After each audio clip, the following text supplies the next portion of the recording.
Good evening, Melrosians the world over. I'm Tom Catalini. I'm Tom Shampoo. And I'm Gina Martinez. I'm the voice behind the voice. Yeah, Hey, that's right. Honored to have you. Let's Talk Melrose. Melrose, a show where Melrosians talk to Melrosians about Melrose, and we do have the golden voice lead singer of Artisan Cheese featured in the theme song here in the house. Gina, it's so great to have you on the show.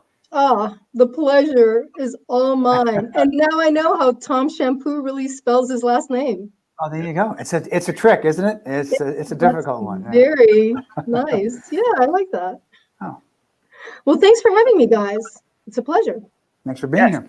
Long overdue. Thanks for singing the song so wonderfully week in and week out. I don't know if your voice gets tired, but we're playing that thing at the beginning of the show, at the end of the show, all week. You know, it was funny, like a week or two ago, one of the comments on the show was actually somebody was looking for the song on Spotify. So we have to figure out how to get it loaded up. People want to jam out to it. Somebody wants to roll their windows down in the car and sing that song all the way down Main Street, man. That's right. Oh my gosh, we'll make dozens of dollars. Dozens of dollars. At least. Yeah. I think, if you're going to jam out to it in the car, we might have to get it longer than 30 seconds. So we'll have to work on the extended version and then the remix and go. The Swedish disco remix. Yes. Right.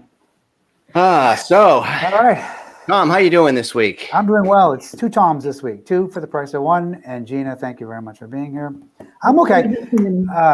It's a tricky week. It's a challenging week for a lot of people. And I think rightly so. You know, it was a difficult week last Wednesday at the U.S. Capitol.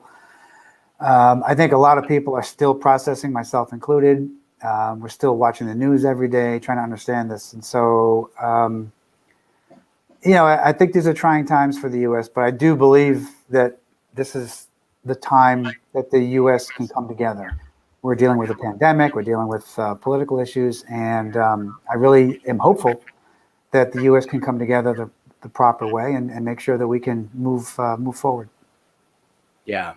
Yeah. I mean, that was our last show was Tuesday night. And then on Wednesday, thought it was going to be a routine day, maybe a long, boring with some procedural interference in the process there. And then really all hell broke loose. And it was horrible and riveting and concerning. And I've been glued to the news really kind of almost 24/7 since then. And it's still unfolding. We're still really trying to understand what happened. It's not good. It's very concerning. And I think it is a time to come together, but some of the stuff's got to be dealt with. And I think, the folks down there are pressing forward, and it keeps developing every day. And I just, it's very preoccupying. And it was good to see Mayor Broder put out a statement, try to localize that. And even he expressed struggle as a lifelong politician and somebody holding public office. Like, what do you say? And he's hopeful that we can, find some unity on the other side of this. And I think we'll get there. I think it's going to be still a tough process and probably a bit of a road ahead. Yeah. Gina, how are you feeling? It shouldn't have been a surprise to anyone. I mean, I think many people have commented that it was shocking how unprepared folks in DC were for something that should have been pretty predictable. But who would have ever imagined that you'd see a scene like that? Yeah. My parents were immigrants, and they just, I think they would have been heartbroken, as so many of us were, to see scenes like that. It's heartbreaking, and it's a miserable start for the new administration. When really I know I want them to be as successful as possible and to put this all behind us. But it is hard to figure out how do you appropriately let this go without, or rather address it without getting bogged down in it. Right. I was glad to see, I'm very glad to see Catherine Clark's leadership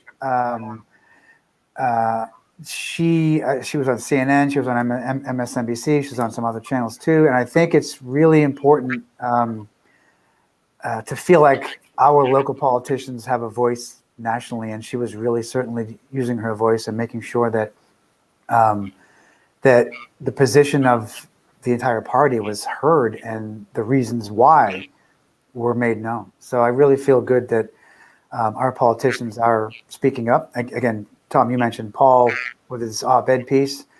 That was very nice. And again, you're right. It's hard to put into words entirely how we're feeling, but again, we're kind of working through this together and see where we are.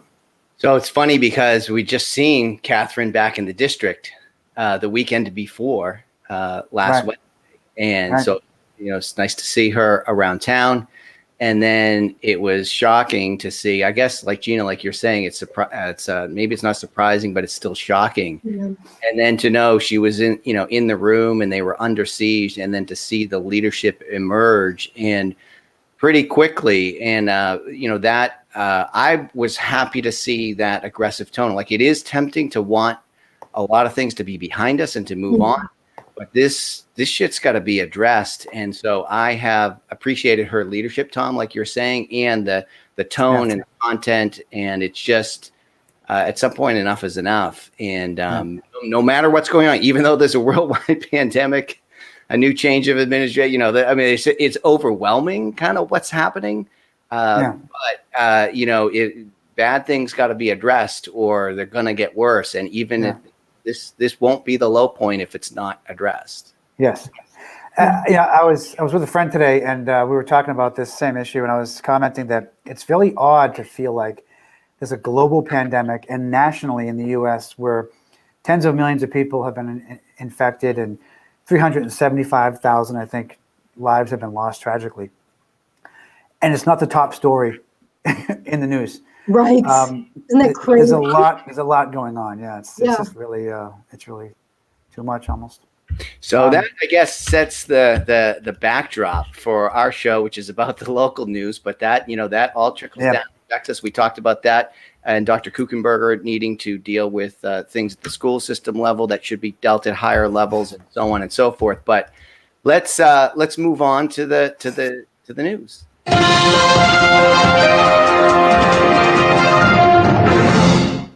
Hello, John Hammer in Connecticut. Thanks for sending yes. Hello. We want to say hello to John Hammer in Connecticut. Thinking about John. So speaking of local news, there's a little more mundane. There's a number of things going on. One of the more mundane, but it's this routine government stuff that ends up being pretty important over the long run if you want anything to get done. So I went to another DCR meeting. Tom, you and I went to the one that was about Linfells and Melrose Street over the supposed Rotary at the Well, we jumped to the Rotary conclusion. We did, yeah. Here. I like that. So there's another meeting. Tell us. Down the other end of Linfells, heading into Malden, you might remember it if you ever come down Fells Way East, and you want to take that left into Washington Street to get down to Oak Grove, and by the mills. It's up a big hill, so the cars are coming down you like what appears to be like 90 miles an hour, and you wait there, and when you get it, you take that left, and if you're coming out the other way, you get out to the stop sign and you turn your head like 180 degrees to see if anybody's coming down the hill, and so I go through that intersection all the time. I used to live on a street right off of the Fells there, and now I live a couple blocks in, so I've been going through that intersection. So the DCR held a meeting, and it was interesting. It was really kind of a listening session to figure out how to improve that, and a number of neighbors were there to give their experience. I shared my experience, which was kind of lightweight compared to some of the people that live there. I mean, they've had cars crash into the walls in front of their house.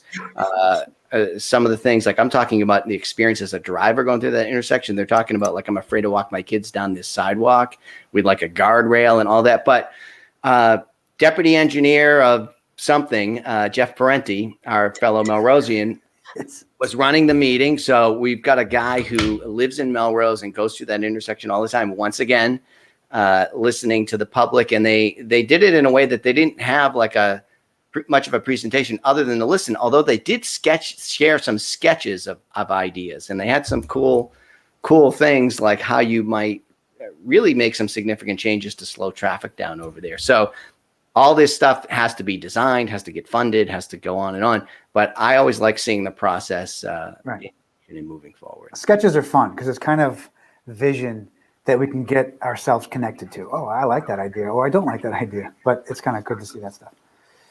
Yeah, so hopefully we'll get some improvement. So Gina, do you come down Fells Way East much?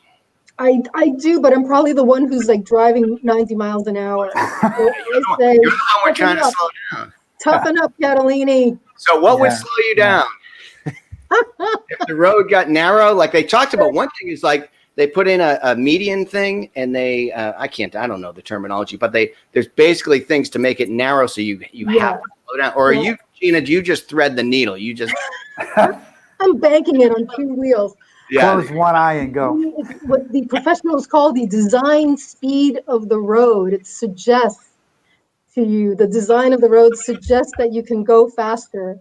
And it looks like a good suggestion to me, but yeah, I know we should be a little more careful around these places. I don't like taking the extra points for humans. So that exact point was made, actually, was that the road feels like you should be going faster, right? And there aren't any cues. And if you're coming down that hill, you don't really necessarily know. You're coming out of the woods. You don't really know if you're not from around here that you're coming into a residential section. Right. But Tom, maybe you've done this. You go to the Fells all the time. Have you ever tried to cross that thing where you look way to the left and it's clear, you look way to the right and it's clear, and then you get like halfway across and you're like, oh no, I might not make it. I do cross actually quite a bit because I sometimes will walk from my house and then I'll go up Aaron Street, which comes out on the Fells, just above that Washington Street turn. So Aaron Street's just above it, and if I walk, I'll have to cross the Fells right there to go into the woods. And I've got my dog on a leash, and so it is kind of like one step out into the street, and then you're looking and you're praying that someone like Gina is not coming over the hill. Yeah. Like number one with a bullet. What was that movie? Bullet or something? Like they filmed Steve McQueen movie or something. You know, it's like 4 wheels off the road and dropping down. So that Tom Cruise, Cameron Diaz movie, Night and Day, they filmed a car chase scene right up that section. Right on that street. Right on that street. Yeah. Are you joking? No, that's true. That's true. Like 10 years ago. Yeah. Oh, that makes so much sense now. Yes. When Hollywood looks for a place to shoot films, Melrose, that's the first place they think of. You know, why not? Ben Affleck robbing the banks downtown and Tom Cruise speeding Fells Way East. What's little known fact, what's funny about that scene is, for me, is because it's supposed to be like on what's called Route, I believe I'm right about this, maybe I'm wrong, but it's supposed to be like Route 28 in New Hampshire. That's what it's supposed to be. And I grew up on Route 28 in New Hampshire in my town. So it doesn't look anything like that. It's a bunch of strip malls. Anyway. Oh my goodness. So we've talked about the schools show, and they extended remote learning for a week so that all the students could get tested. The tests came back. Looks like a little over 1,000 people got tested between Tuesday and Wednesday. Looks like a total of 3 students did test positive and 4 adults. But right in the nick of time, as the teachers union, I guess, was expressing that they wanted a more comprehensive testing program, or they wanted to go all remote, I guess the state announced that they are going to provide a new testing program, and they're going to do this pooled testing thing where we all put our swabs in the same jar, and this is they shake it. They shake it together, and they shake it together, and if that jar comes out negative, then we're all off the hook. If it comes out positive, I don't know how they tell whose was positive. Yeah, I don't know. Tested, but testing, I've been learning a little bit. I'm not putting my swab in there. Right. I just want to add a little bit. I believe that the testing last week for students was Tuesday, Wednesday, Friday, Saturday. There were 2 more days. It was 4 days total, wasn't it? Oh, so we don't have all the results. We have half of that. So I think there were more like 20-something hundred people tested total. I think it was 2,400 students, something like that total. And then the staff were tested as well. And again, there was an under 1% total positivity rate. Yeah, that seemed pretty good to me. And I think part of that was maybe by design. When I watched the school committee meeting, Dr. Kuchenberger was trying to push the testing out, which is why she wanted them to go remote to, I guess, to have enough cases to catch enough from the holidays. But the other thing I saw in the patch, I'll tell you, that was interesting. Apparently there's information out about hospital capacity in the area, and they had a bunch listed. But Melrose Wakefield, which has 190 beds, about 94% of those beds are used right now, and 23% are COVID cases or suspected COVID. And over at Winchester, we go there sometimes, 214 beds, also 94% used, with about 35% of them COVID or suspected COVID. So it's getting serious out there. I think It's been pretty serious. This is why I just don't leave the house anymore. right. So Gina, you're working from home and staying at home. Do you go out for a little walk around Melrose, or what do you? I don't. So, after being like, I had this whole mythology about myself that I was a very sort of social person, and it turns out that's not really true. I'm very happy to be puttering around at home and being home, and I just sort of take this pillow and I move it over there, and then the next week I take the pillow and I move it over there and flip it around, and I seem to be oddly content to be doing that. I do leave to go food shopping, and then I notice things. But otherwise, I've just been like very much a homebody. I know I should get out and get some air. Laying low. Yeah, I'm a fan of the fells, so I would suggest the hike in the fells is always fun. I hear it's beautiful all times of the year. Hey, so one thing we wanted to move on to was to spend a little bit of time in this show to talk about housing in Melrose. And I know that's something that, Gina, you have a background in. Maybe you could tell us a little bit about that, and then about some of these efforts going on in town. Sure. So I'm participating on the advisory committee that's working with the city on the development of its housing production plan. The city's working with the Metropolitan Area Planning Council. This is a regional planning organization that works with lots of cities and towns on a variety of issues. And the city of Melrose applied to the state and received a grant to do this housing production plan, and is getting technical support from MAPC to get that plan done. So what is a housing production plan? Are we building houses, or what is this? Question. So the purpose of the plan is for the city to lay out goals and strategies around housing. So where this comes out of is that there's a law on the books. It's Chapter 40B of the Master General Laws, and this is a law that was put in place to create a way for cities and towns to be flexible in their zoning laws for the purpose of zoning affordable housing in their communities. And so if if you're doing a friendly 40B with a city or town, you're working together to sort of basically, you're going to bypass the normal zoning laws in order to get your affordable housing project done. Now, it can also work in other ways. If a city or town does not have a certain amount of affordable housing in its housing stock, the cutoff is 10% of its housing stock needs to be affordable. If not, if a developer gets an adverse zoning decision, they can appeal to the state. I remember hearing that around, and I don't know a lot about it, but we've talked about it before in the show, the Swains Pond development. I know that I keep hearing things bubble up and go away and whatever. So I assume that means Melrose does not meet the 10% threshold. present. whole city of Melrose. It Yeah. does not. It does not currently. It's closer to 8% right now, and it's really not because there isn't a desire to get that done. Uh, I think in the example of Swains Pond, the developer did appeal to the state, but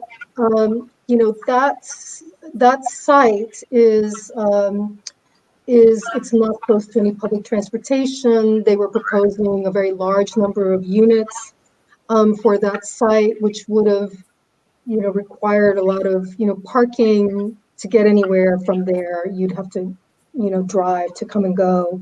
And it's a difficult site because it's full of ledge. But, land has become so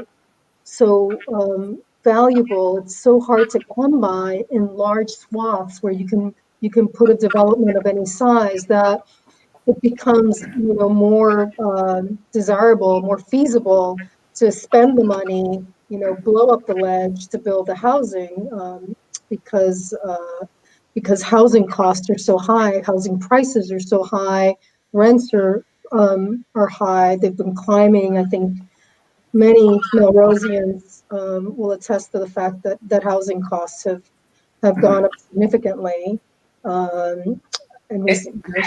So in that challenging scenario, what does affordable mean? I assume it means I'm either going to buy it or rent it for some kind of discounted price. But is that does the developer just eat that and not get that money? Does the government close the gate? Like, how does that work? So the term affordability actually is defined by HUD as, if something is affordable to a household, the household is not spending more than 30% of their income toward their housing cost. And that is what's generally accepted and defined by HUD, Housing and Urban Development, as affordable. So when you're talking about affordable housing, and I work in multifamily rental affordable housing development, for us, we're usually targeting households whose income is at or below 80% of the area median income. So what do I mean by that? Yeah. So again, HUD defines, those income, those incomes are defined by certain areas. And Melrose and lots of other communities, we're in a pretty large region. We're in the Boston, Cambridge, Quincy metro area, pretty large. Okay, and so there's a formula to figure out like what the median income is for households of different sizes within those regions. And in the Boston metro region, it's about $119,000 for a family of four. So 80% of that, again, this is roughly speaking, if you were really doing this at home, folks, you would have a way of calculating sort of what's in and what's out of that. But low income would be 80% of median. So I need to play the Ellen Page character from the movie Inception here and be the one who's totally confused all the time. Wait a minute, what's going on? That's how I feel. So does that mean that 10% of Melrose's housing has to be 80% of its median income, and that's it? Or is there like stages of household incomes? Is there like an 80% bracket and then a 70% bracket, or like is it like what's not happening that needs to happen? I guess is part of that. Pretend we don't know anything about this. Imagine that I don't know anything. I do, but imagine. Imagine a village. It's got 100 units in it. You want 10 of those units to be affordable to households whose income is at or below 80% of the area median income. Okay. So that they are not paying more than 30% of their income toward their housing. Yeah. Now, how that gets done is far more complicated. Right. Um, This is what so we, sorry about that, but that was, here's math. I love math. I'm telling you, get your abacus out because there's a lot of math. Um, but the developer is not just collecting an income, just the portion that the household can pay, typically. yeah. Typically, there's a whole array of programs and subsidies that go into a project in order to make it affordable. So it's not as simple as the rent's $1,000 a month. 30% of my income is $700 a month, and somebody just writes a check for the other 300. This has to be baked into a whole complex formula of this development scenario. So I'm going to steer us away from formulas if I could. I think every formula we add to the conversation, we're going to be people like. No formulas. Think recipes. Think wedding cake. Right. Think of a cake with lots of layers, and the kind of thing that you described, a rental subsidy, can definitely be one of the layers in the cake. Yeah. But there can be lots of other layers. So what's Melrose supposed to do as a city? If we're at 8%, we want to be at 10% so that developers don't, go into the state and get approval to override our local preferences. What does the city of Melrose do to encourage this to happen, to get us from 8% to 10%? Right. So the city is being proactive by working to develop a housing production plan. So this is actually really they're putting in place a really terrific process. It began in the fall, working with MAPC.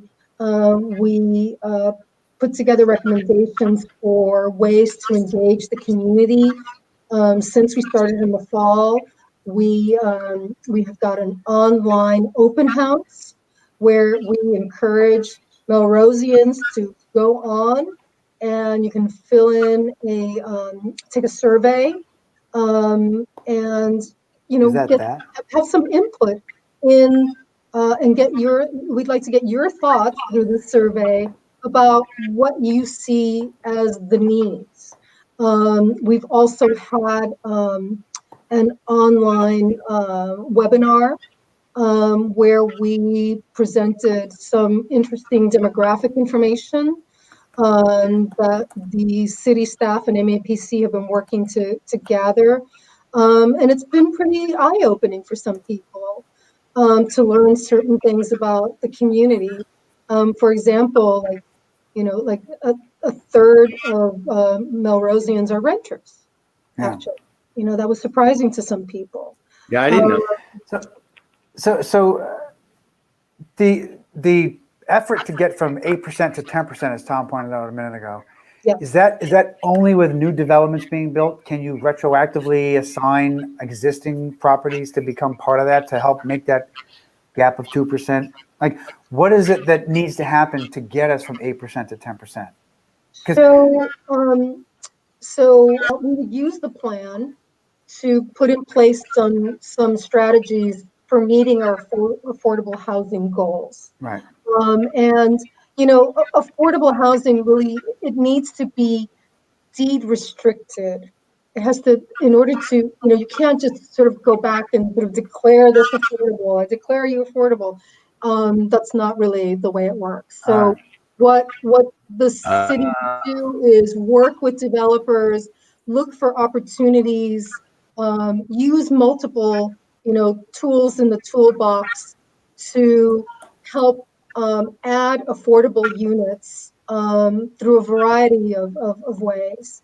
And these would be units that are affordable, as we discussed, for the long term, and they would be deed restricted as such, so that the state would recognize them as being affordable, and therefore meeting our 10% requirement. Okay. Cool. How'd you get involved in this project in Melrose? Well, I think there are folks in town who just know that I'm in this line of business, And actually, I work for a company called Beacon Communities. They're owners, developers, and managers of affordable housing. We've got like 18,000 units of affordable housing in like 13 states. I'd like to think that we're very good at it. We recently acquired Cepalo on West Wyoming, which is a beautiful development. It's housing for the elderly, and you know, we're very proud to be relatively new owners of that community, and but we have lots of communities and lots of places. So I've been working with them for a long time. Yeah. So tell us again, real quick, in a final minute or so. So you're on a committee, and there's a plan that's being produced. So this coming year is when you'll be meeting, and there's also going to be some public opportunities to have input, to learn more about it. But there's a plan that's being built, correct? A plan is being built, and there will be more opportunities for community input. We'll have focus groups. I want to encourage people to get involved, log on to the Melrose website, and check out what's going on under the planning department. Go on mapp.org and look for the Melrose housing production plan. And I want to encourage, in particular, seniors and people of color to get involved. We'd like to hear more from those folks. So, but I hope everyone will participate. Great. I think what we might need to do, Tom, you remember on ranked choice voting, voting for the top. I think we have to demystify this. You know, what is affordable housing? Maybe we can create an affordable housing drinking game or something. Movie titles, because the movies worked well last time. Yeah. Sure. I'm waiting for Affordable Housing, the movie, to come out. Right. Yes, we'll watch that. Absolutely. All right. Well, Gina, thanks so much for joining us tonight, being a co-host of the show and educating us, hard as it might be, about this. And thank you for just being a great Melrosian and contributing to support the area, because, you know, you're busy night and day, and it's great. I mentioned Jeff Parenti before. You now, there's other people that step up and share their expertise to make Melrose a better place for everyone. So we Right. applaud that. It's important and very helpful. Thank you so much. Hey, Tom, Gina, Yes. let me ask you a question. Have you ever in your life danced to your own song? I have to admit, I may have. All right. Well, it's going to happen again on TV right now. So. She dances well. She sings it. Yeah, exactly. All right. And with that, everybody, we're out. We will see you around town. Here on time.